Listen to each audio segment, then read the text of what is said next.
Sen Eflak'ın gördüğü en büyük komutansın. Mehmet'i yok edeceğim. Onu tarihe gömeceğim. Tarihte bir kişi bile Mehmet'i hatırlamayacak. Bir kişi. Baba Sultan, vazife sendedir.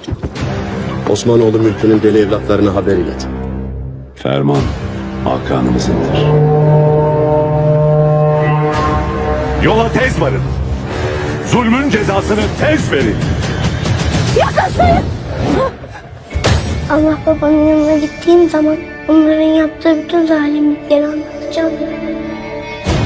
O zalimlikleri anlatman için Allah'ın yanına gitmene gerek yok. O zaten seni duydu. Duydu ki intikamın için aslanlarını gönderdi.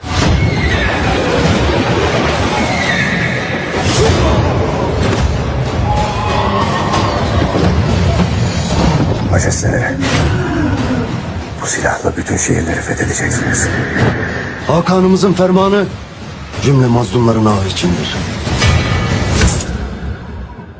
İşte insan sevince bırakamıyor. Bizim yolumuz kadınlara ve sabilere göre değil. Bilirsen kardeş, kavuşmak zor olunca özlemişten korkar insan. Herkesin Tanrı dediği, herkesin korktuğu sen. Sen benim babamsın. Vlad teker teker bütün ailemi kopardı benden. Konstantinopolis bir gecede düşecek. İçinde yaşayan tek bir canlı bile kalmayacak. Benim derdim bir şehri düşürmek değil. Benim derdim tarihin akışını değiştirmek. Meydanda kalırsam yazılsın taşa. Kaderde ne varsa o gelir başa. Delolar.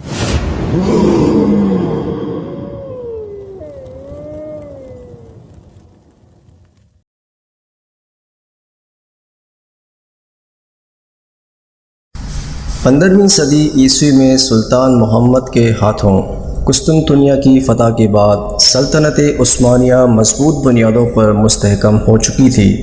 उस्मानी अफवाज की मुसलसल फतूहात के बायस मशरक़ी Europe की कई रियासतें इसकी बाजगुजार बन चुकी थीं। इन्हीं में से एक रियासत विलाचिया भी थी, जिसके हुक्मरान विलाड दोम की वफ़ात के बाद इसके बेटे विलाद तपिश को सुल्तान की जानिब से रियासत का नया हुक्मरान मुकर्रर किया गया। विलाड सोम इक़्तिदार संभालने के बाद चंद साल तक सल्तनत उस्मानिया का वफ़ादार रहा, लेकिन जल्द ही उसने अपनी असलियत दिखाना शुरू कर दी। उसकी जालिम फितरत को जब इक़्तिदार की क़ुव्वत मिली तो विलाचिया में जुल्म व सितम का एक खौफनाक और खूनी सिलसिला शुरू हो गया। ये लोगों को सख्त अज़ियतें देकर मारता था और इस काम से वो शैतानी सिर्फ इंसान महजूज भी होता था। उसे सबसे ज़्यादा लज्जत लोगों के जिस्मों में मीखें यानी कीलें ठोंक कर मारने में मिलती थी। सैकड़ों लोग उसकी इसी अजियत का शिकार हुए और ये जालिम शख्स तड़पती हुई लाशें देखकर अजीब सी राहत महसूस करता था। अपने इस शैतानी फेल की वजह से ड्रैकुला के नाम से मशहूर हो गया। लोगों को कत्ल करने के इस जालिमाना तरीके की वजह से लोग उसे विलाड दी इम्पेलर यानी मीखें ठोंकने वाला भी कहते थे। जब सुल्तान मोहम्मद फ़ातिह को विलाड की इस शैतानी दरंदगी का इल्म हुआ तो उन्होंने बज़रिया कासिद उसे इस जुल्म व सितम से मना करते हुए आइंदा के लिए तंबीह की, लेकिन विलाड अपने तकब्बुर में इस हद तक बढ़ चुका था कि उसने सुल्तानी एलची का सर कलम करके वापस भेज दिया। इस कबी फेल पर सुल्तान सख्त भड़क उठे और विलाड की सरकोबी के लिए देलुलर को रवाना किया। ये देलुलर कौन थे? देलुलर इंतहाई जंगजू, दलेर और निडर शहसवारों पर मुश्तमिल दस्ते थे जो मैदान जंग में अपनी बर्क रफ्तार गोरिल्ला हिकमत अमली से दुश्मन के छक्के छोड़ा देते। देलुलर को हमेशा लश्कर की अगली सफ़ों में रखा जाता था और जो ही इन्हें हमले का हुक्म मिलता वो कमान से निकले हुए तीर की तरह दुश्मन की तरफ लपकते और किसी ज़ख्मी शय की तरह दुश्मन पर हमला आवर होते। उनके हमलों में इस कदर तुंदी, बेखौफी और गज़बनाकी होती कि दुश्मन के होश उड़ जाते।